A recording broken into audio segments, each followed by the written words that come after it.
If you love the truth, you'll never be deceived. अगर आपको सच्चाई से प्रेम है तो आप कभी भी धोखा नहीं खा सकते। We saw that in 2 Thessalonians 2. Those who love the truth will never be deceived. So ये हम पढ़ेंगे दूसरा थिस्सलुनीकियों के 2 में, जो सत्य से प्रेम करते हैं वो कभी धोखा नहीं खा सकते। God has allowed deceivers to come into the world. परमेश्वर संसार में धोखेबाजों को आने देता है। And if you see that Jesus came in the flesh, you will not be deceived. That's what we see from verse 7. Why? अगर आप देखें कि यीशु मसीह जगत में देह धारण करके आए थे तो आप कभी भी धोखा नहीं खाएंगे।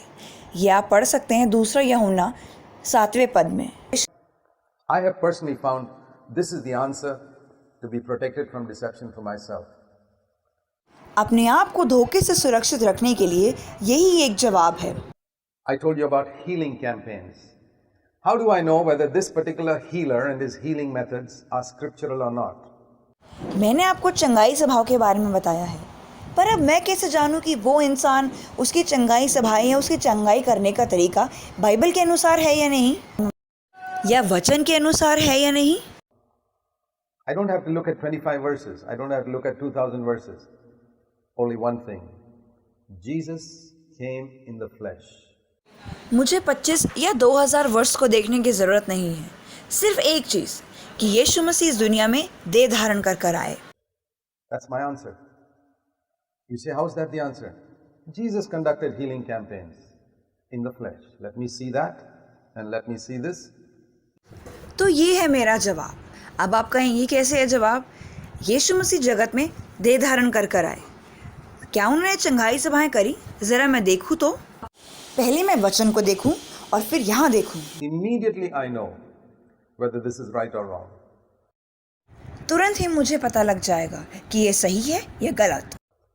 Okay, here is a preacher who asks for money all the time. How do I know whether he is a deceiver? I don't need 25 verses. Jesus came in the flesh. Did Jesus keep asking for money? I get the answer immediately.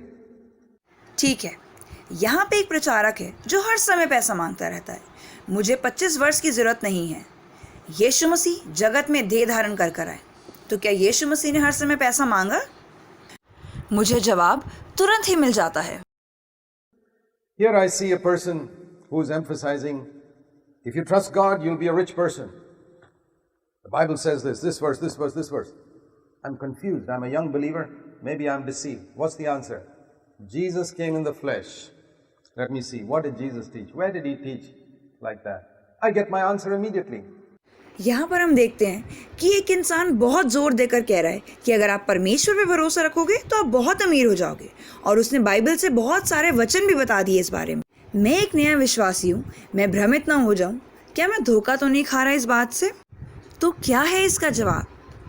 यीशु मसीह इस जगत में देह धारण कर आए, तो ज़रा मैं देखूँ तो कहाँ उन्होंने ऐसी शिक्षा दी या कहाँ उन्होंने ये बातें सिखाई। तुरंत ही मुझे मेरा जवाब मिल जाएगा। You take any deceiver in the world, he can't fool you when you have seen Jesus come in the flesh. आप दुनिया का कोई भी धोखेबाज ले लो, वो आपको बेवकूफ़ नहीं बना सकता जब तक आप ये बात जानते हैं कि यीशु मसीह इस जगत में देह धारण कर आए। Jesus is my dictionary. You know, when you don't know a word in English, what do? You go to a dictionary and look up the meaning of the word, and even if you think the meaning is something else, you say, well, I must be wrong. The dictionary is right. यीशु मसीह हमारी dictionary है। जब भी हमें कोई English का शब्द नहीं समझ आता, हम डिक्शनरी खोलते हैं और उसका मतलब देखते हैं। अगर हमें डिक्शनरी कुछ अलग मतलब भी बताती है, हम अपने आप को सोचते हैं कि हम गलत होंगे, पर डिक्शनरी बिल्कुल सही बताएगी। Why don't you adopt the same method when you come to Scripture? We see so many things going on today in the name of Christianity. हम यही चीज़ वचन के टाइम पे क्यों नहीं अपनाते? हम देखते हैं जगत में कितनी चीज़ें मसीह के नाम पर हो रही हैं आज। We don't know what's right, what's wrong. Go हमें नहीं पता क्या सही है क्या गलत है। to the dictionary. The word made flesh, Jesus. Dictionary के पास जाएं, वचन जो देहधारी हुआ, यीशु मसीह। Revealed in the scriptures. I go to the Gospels and I go to the dictionary and I look at this thing going on here I say that's not from the Holy Spirit.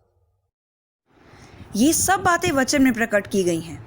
मैं सुसमाचार की ओर देखता हूँ, मैं dictionary के पास जाता हूँ और फिर मैं यहाँ देखता हूँ, तब मैं समझ पाता हूँ कि ये सब पवित्र आत्मा जी की ओर से नहीं है।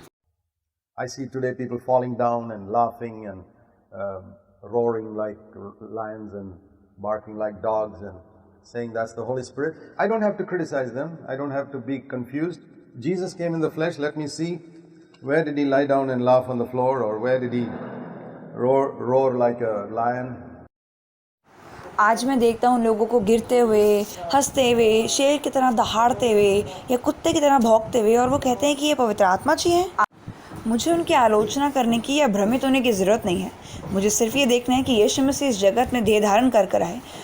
वो कहाँ पर ज़मीन पे गिर के हंसे या वो कहाँ पर शेर की तरह दहाड़े। I get the answer immediately. I don't need to know the scriptures. These people in those days didn't have a Bible. Do you know that? But they knew that Jesus came in the flesh. That was the answer to every wrong doctrine. मुझे तुरंत ही जवाब मिल जाएगा। मुझे सारी Bible पढ़ने की ज़रूरत नहीं है। चेलों के पास उस ज़माने में बाइबल नहीं हुआ करती थी, पर वो ये बात जानते थे कि यीशु मसीह इस जगत में देह धारण कर आए, और यही उनके सवालों का जवाब था। प्रभु यीशु मसीह आपको ये सारी बात समझने के लिए बड़ी कृपा दे।